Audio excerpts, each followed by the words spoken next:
Good evening and welcome to Holsworthy Live, where we are discussing, purely because someone in the comments said, talk about Turkey next, like it's that, what's that rap site? Where it's just like, Hillary Clinton versus Donald Trump in a rap-off, and they put on shitty wigs. Yeah. Rap battles? Epic rap battles of history. .nz. Yes, this is what's happening with the URL was cheaper. They could afford the other one, but they're a sucker for bargains.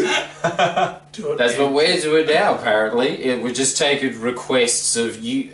I think mainly what you should do is just use the world like a lot of oil tycoons do as a dartboard. Chuck it at somewhere. Talk about the Atlantic Ocean. So, okay. Which could be a good topic, except our like global oil companies are stone slackers. Registered as stoneslacker.gov. .nz. No, we got .gov for some reason. Even though we've got nothing to do with the government. A government-funded system supporting us, answering stoned people's thoughts on cheeses and stuff. Yeah, we put in the application for it. It's just 3 words. It's educational, and they approved us for a .gov site. So today we're talking about Turkey because that guy said it, and we said to Ali, as usual, he goes, "What are we talking about today?" And then Miss Love and myself sheepishly looked around the room until Ali said, "Look, I haven't done any research either," and then we got angry at him. It's the way the cookie crumbles, apparently. So yeah, now we're just going to talk about Turkey, which is pretty much, I've said everything I know about it, and I know so little that even when I think about Turkey to this day, I'm just going, ooh, Christmas is just around the corner. I don't even think about the country. And Ali, please educate me further than that. So let's start with the Ottomans then. Okay. Yeah. Wasn't expecting that. No, we're starting 1,000 years back. No, people are always complaining that these videos are too long anyway. No, I'm not going to tell you the history of Ottomans, but we finish it at World War I, when the Ottomans couldn't, they lost, right? So they... And how?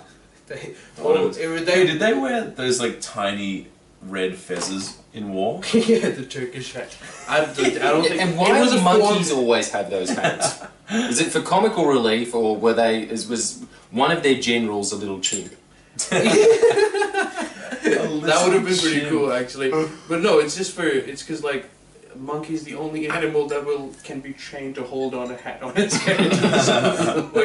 He loved that hat. Yeah, but okay. So with the Ottomans, so when they lost. Obviously, any country that loses a major war goes through some rapid changes. The state itself changes in many ways. So what happened was, once they lost, the Ottomans couldn't hold power, and the only institution that was strong enough to consolidate power and keep the country running was the army. The army was a highly secularized institution. It was basically different British army officers that would set up institutions that these army officers would go to, and they would have a very secular training. The country itself wasn't very secular. So when they took over, they started secularization of the whole country, and modernization. Their idea was we should be like the West. Even though an army was saying this, but still, Middle East full of contradictions. But most armies are always secular, aren't they? Well, and they kind of give lip service. In Pakistan, for instance, they're kind of like, yeah, God, he's a stand-up guy, alright. Anyway, pay your taxes. Well, one of the reasons why most armies are secular is because, especially in the Third World or in Muslim-majority countries, after colonization, the armies were set up by the colonizers, and those colonizers tended to be, well, non-Muslim, and hence, if living in a Middle Eastern country, so they would automatically be secular, right? They wouldn't. Historical context, the clothes of history. So they would be secular, and then the values that they would instill in the armies would also be secular.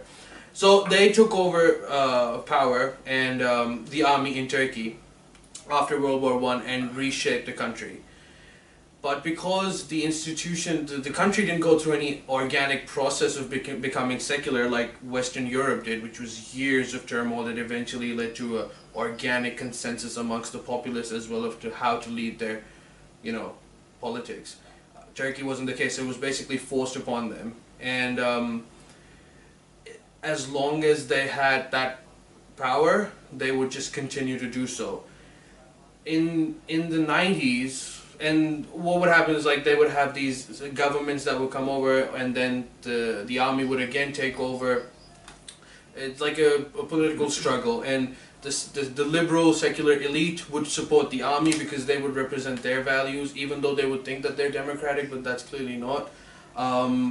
So anyway, so that would until the 90s, when Turkey went through an economic collapse until the 2000s, and a new leader emerged, and he is the current president of Turkey. He's been around since the 90s. Well, he was a prime minister before, and then he couldn't become the prime minister again because there were certain restrictions that were put on him in order for him to not be the prime minister. So he became the president. Found a loophole. Yes.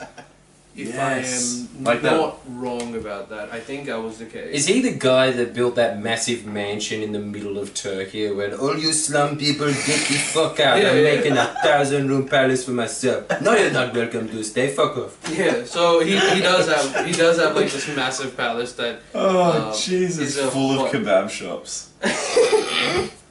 Just 41 of them. Yeah. But no more, the house no of less. 1,000 kebab shops. And well, so that really shits on Richie Rich in the American movie, where the biggest thought they could possibly have was, he's got his own McDonald's, what a baller. Yeah, Jesus Christ. And Yeah, like, 999 more Alibabas, which I think only have a shop in Coffs Harbour. Who goes to that place? Shout out Coffs Stop Harbour. trying to sell chips with kebabs, they're always shit. Ooh, that's a. I have to disagree with that, but that is another Holswell. Garlic sauce and kebabs go together like peanut butter and jelly. You guys can high five, but I refuse. The one You're racist. I just like them separate, alright? They can live together, but don't sell them in the same shop. The one successful political pundit is getting bitter. Well, whatever, guys, whatever. You can have your chips. I've just really cut the final thread with my entire generation by essentially saying, no, I agree with Pauline Hanson. Fuck halal snacks. Fucking terrible. They are an abomination. It is the closest thing to a heart attack, isn't it? In food form. It's true. So he was the president. A person who freaking runs a fish and chips shop is angry at a halal lunch pack because it's Too fatty. Just They're all the same. Just as a side note, this Yes, president slash prime minister, President right now, yeah. was he? I just feel like he would have been chummy. Was he chummy with that Italian prime minister who was like, he was basically in the mafia? Talking about Berlusconi? Yeah. Italian prime Yeah, he's minister? like, hey, if you want a spicy meatball, I can do this for you, yeah. Yeah. Are they mates? No, they were like, he is the president now. I don't think he had a very good. He had a relationship with every leader. Okay. Yeah, but always a all of world Europe leader. hates him, right? Because he was always saying, come on, let me be in European Union. And everyone Yeah. was going, absolutely not, you monster. He's become more of a monster now. He's a very interesting character. So when what he came into into power, he wasn't part of the army, and the army had failed because they put Turkey into like a, almost an economic collapse. So when he came in, he changed the economy. He opened up, so he became more. He liberalized the economy. So he started trading more. He focused on his industry. As a result, Turkey had a boom, and Turkey is doing. It's one of the most powerful economies now because of this guy. What? Yeah. So he's the real deal. But the thing is, because he didn't represent the army, he represented the people in a sense. The people are religious, so he is not secular, to say the least. Right. So why is everybody always saying, remember the Armenians, respect them? Because, was that him? I don't know. There's some massive genocide, and everyone's always going, so Turkey sucks. So what's the deal with that? So but every the deal culture with it has is every there's so many different genocides throughout history in terms of like rivaling. Everybody got their hands dirty. yeah, that's not the reason why Turkey is obsessed with or Turkey denies the army. So what happens is because of the process of colonization, the maps are drawn in a way that they're not like if it was organically forming, if the countries were organically forming borders, they wouldn't be the borders. So you had different ethnicities living in an area. The problem is if they're different ethnicities, same thing that we talked about India, it's harder to collectivize them. So in Armenia, Turkey had a part of Armenia, and the people that were living there weren't very Turkish. Right. And in order to, and the Turkish army would say that, no, you are Turkish now. And they would say, no, we're Armenian. It's like, if you're going to say that, then we're going to kill you. Whoa. And then that's what the genocide was about. So they were trying to separate Just Armenia. say you're Turkey. I swear the only Yeah. Why would you sit there and be like, I'm so proud of my heritage, I'm willing to die over this, man? Yeah, and they Come were on. like, I'm switching in a second. Yeah. In an instant. The only if New saving- Zealander had a gun to his head and said, what country are you from? And I'd just be like, first you're in church, instantly. but Do in the their little New Zealand defense, dance. in their defense, they weren't. That's Dance. their national dance. I feel like that's correct. Yeah, that's how little we know about our neighbour. I'm Oh, I pretty thought you sure meant- that's true. Oh, New Zealand. Yeah, sorry, yeah, keep going. Yeah, so in their defense, they weren't Turkish, so they'd have a point. Yeah, but that's what Yeah, I'm saying. Like, reality, if people, reality, yeah, yeah. reality's on their side, but guns. No, aren't. I do feel you. And I have to say as a side note, we can all agree the only good thing that really came of the Armenian genocide was System of a Down. How? Okay, I didn't know that was part of it, and I was just thinking. You know what my main thought then was? It wasn't so much that's really offensive. It was System of a Down isn't that good. Yeah. Why is that? Well, that's what he's saying. Armenian genocide was so bad that the only good thing about it It was a System of a mediocre Down. bad. Yeah. That goes, oh, fuck you guys, communism's the sickest. Anyway, $120 a ticket. Buy some of our merch. They're all Armenian, of Armenian descent, System of a Down. Yeah. I'm So- using Yilmaz's voice a lot in this video, and I haven't been in any of the other Hell's Worthy Lies videos, and I've realised it's because we're talking about Turkey, bitch. Yeah, boy! Yeah, boy! So anyway, so that was like a little about the Armenian genocide. Turkey eventually, after their economic meltdown, they progressed really well. They wanted to be part of the European Union, which you were referring to. The European Union does not want Turkey to be part of them, as simple as that. There's certain lobbies within it that are saying they should be part of it just because the economy is huge and it would actually benefit them. But there's too much of a cultural difference that keeps propping up. So what? Yeah, no, we've got enough discount rug warehouses. Stop trying to sell rugs. Rugs is their version of shit shirts in Thailand. You've been there, right? Oh, it's so You've been to true. Turkey and every single person is like, genuine rug, It's like, dude, you are not the first person to have done this to me, and I've already bought 3. I don't have that many rooms. Just put it up on your wall. No. That's not a good decoration. I prefer a poster of the Beatles. Yeah. I've never been to Turkey, but I've been to every third shop in Sydney, so I've seen 1,000 discount rug shops. And they're all closing down. How can someone... For 20 years. And it's always... There has to be a law against And it's this. always 50% off, and it's like... it's a front for something. There's some bloody, like... I don't know what is going on there. They're like... herding some sort of rare endangered albino panda at the back there, like Mo in The Yes. Simpsons. There's something Yes. going on. I don't know. It's definitely killer whales. But that's probably the main factor why the UN's not keen. yeah. In conclusion, I believe that. Mislav and I have overturned our lead. That's the reason they're not part of the European Union. Too many rugs. No, but tell us the real reason. It's not too far. So They're too keen on their goods and services. So European Union, in order to say that, they couldn't just say that because you're fucking Muslim, we're not gonna have you.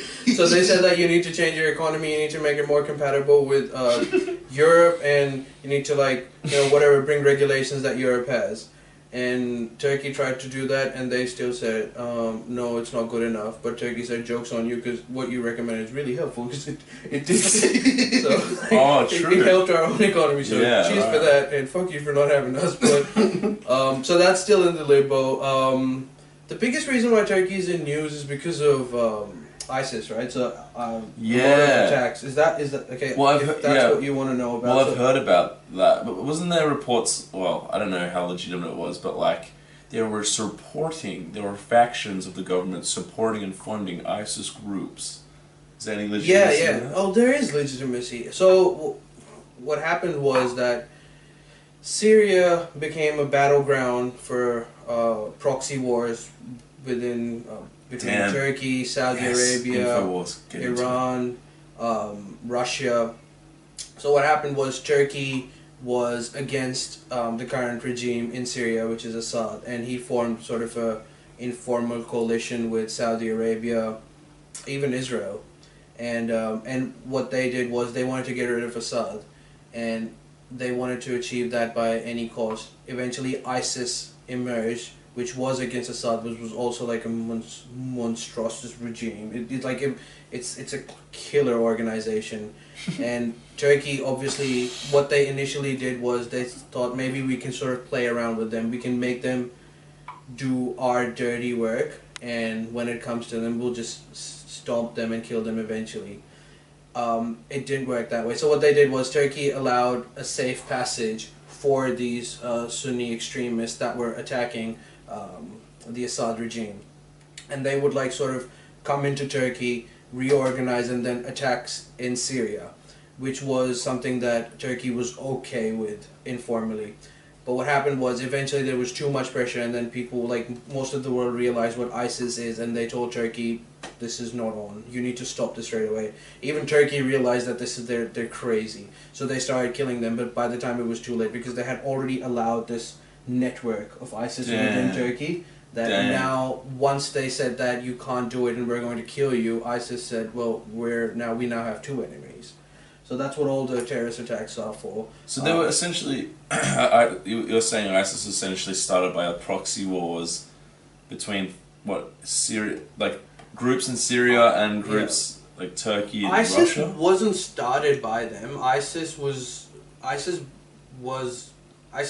formed because of the instability. So every time what happens is if there's a war, the war is usually against the state, right? Mm-hmm. So if I don't know, if God forbid something happens to Australia, if there is an attack, China. they would, China or someone. Let's not beat around the bush here. We all know who the real enemy is. Yeah. Whoever it is, but they wouldn't be looking I love for that. It's Islam. like in Tomorrow When the War Began. Just say China. It's this book that we had to read in high school that was always, it was like so crap. Just say it. It was so bad. And that was the worst part about it. The author was too pussy to say that Australia was invaded by China. Yeah. It was always just the enemy. We don't know what they are. Yeah. Yet you know. Yeah. You can tell. Just come on. Yeah. Man up. So the point wasn't that who was going to attack. Whoever does, they wouldn't be looking for us because we're useless. They would be looking for the state institutions. Mm-hmm. They were looking for the politicians, the army, and just the general. So when Americans attacked Iraq, that's what they did. They went for Saddam and his people. So once you kill the boss of a region, And that was Al Qaeda started then, right? Yeah. So Al Qaeda was basically controlled by Saddam because he didn't want them. But once you kill the guy that was killing Al Qaeda, then Al Qaeda gains prominence. Yep. So because there's no one else to kill them, so ISIS basically formed because of that. So once the Syrian civil war started, they started fighting each other, and then the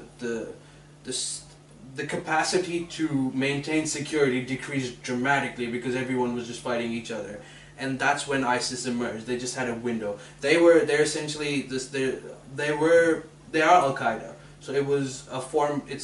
Al Qaeda was split into two. So there was the mainstream Al Qaeda, which was Osama bin Laden and everyone. Then there was AQI, which is Al Qaeda in Iraq, which was being headed by this lunatic of a man, and he was just extreme. He was what ISIS is, and eventually Al Qaeda, and they were very hostile towards Shia Muslims.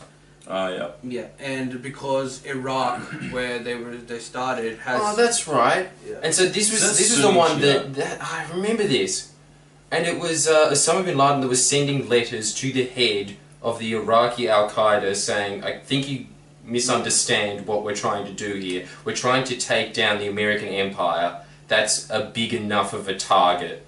Let's just focus on the greatest army the world has ever seen before we start fucking over half of the Muslim population. Maybe we should have them on side first." And it was just like, "You're a pussy, man. That is an insane man, right? I can do it both."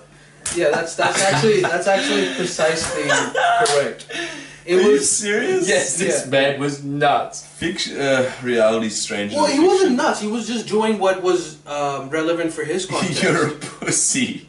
You're a pussy. Yeah, Osama bin Laden is a pussy. You know, well, so these are the famous letters between Zawahiri, who is the current chief of Al Qaeda after Osama bin Laden's death, and the AQI head Zarqawi. Zawahiri, the Al Qaeda guy, was essentially saying that you are antagonizing Muslims. We're trying to gather these guys to fight the real enemy, and this is not helping. And Zarqawi was like, "Fuck you, you're pussy." Kind of on side of.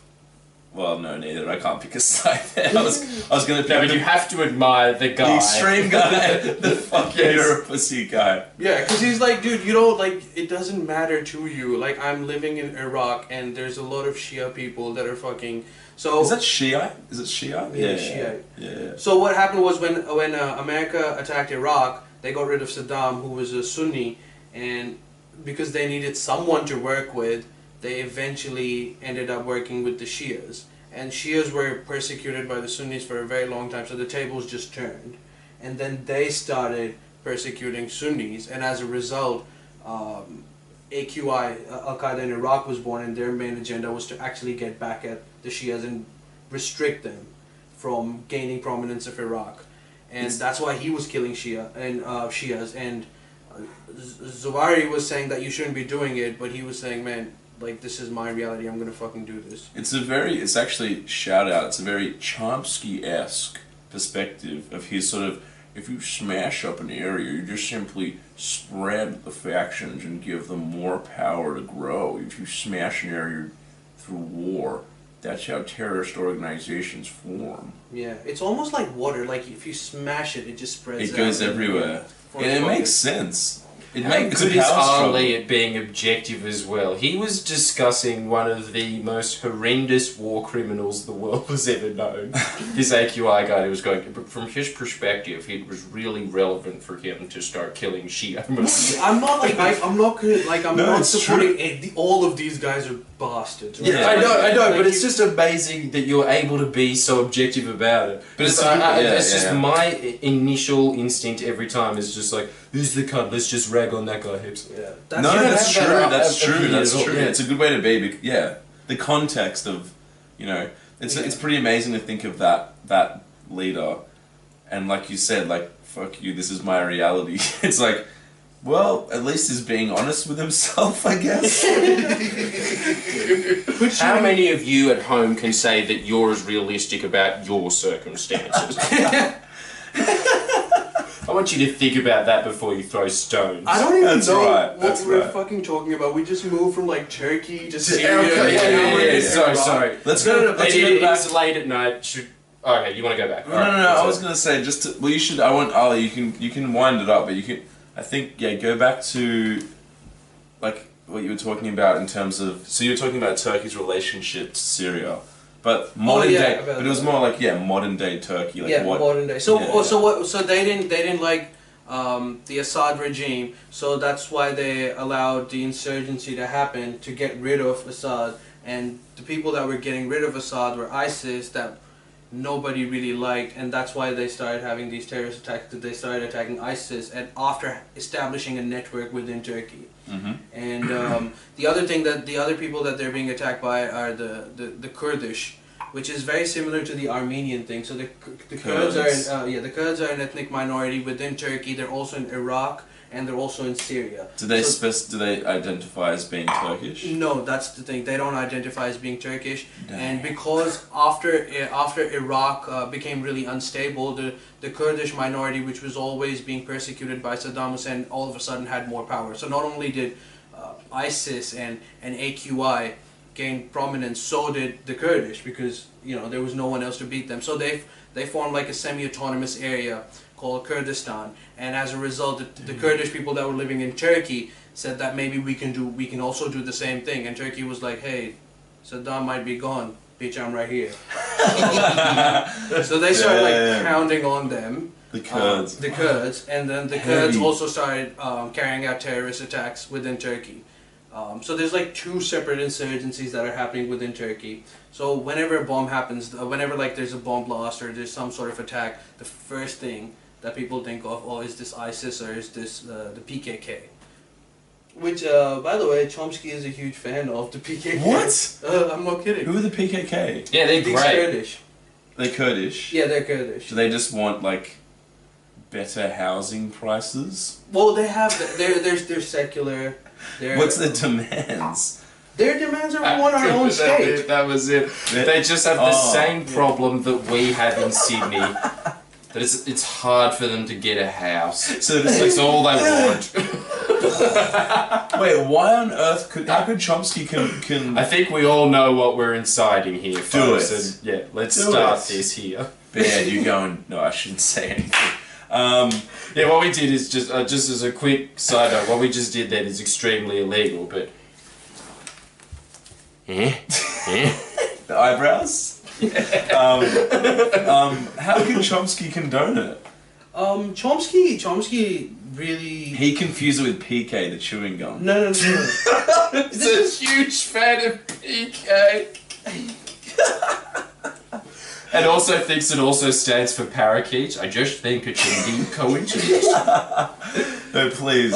It's not Chomsky, man. It's every liberal. So most liberals and leftists, they highly respect the idea of self-determination. So if someone says that they don't want to be a part of the state, they have all the rights to do so. And if they can collectively organize and say we don't want to be part of them, they can have their own country. That's mad. So he's also a huge fan of that guy in Perth that was saying, I'm sick of all these fucking taxes. And so he annexed his sheep property and turned it into Princetown or whatever. Yeah. And there's just these few hundred acres of Australia that is another nation. Yes. There's one other place in New South Wales. And Chomsky's sitting there just in the sky, opaquely looking down, going, like Darth Vader at the end of Return of the Jedi. I still think that's a bit... I don't know if he could justify the deaths. No, he wouldn't justify the deaths, but that would really piss him off. That idea of, just because I'm supporting doesn't mean I'm justifying the deaths. Right, well, Chomsky... They're kind of related, but alright. I love that. Miss Love is fast. Finally, someone's finally shut down Chomsky after all these years. I think we're going to have to end it there. That's the end. Sam Harris gave it a go, was thwarted down in flames. Your move, Chomsky, you pinko. You commie loving hippie.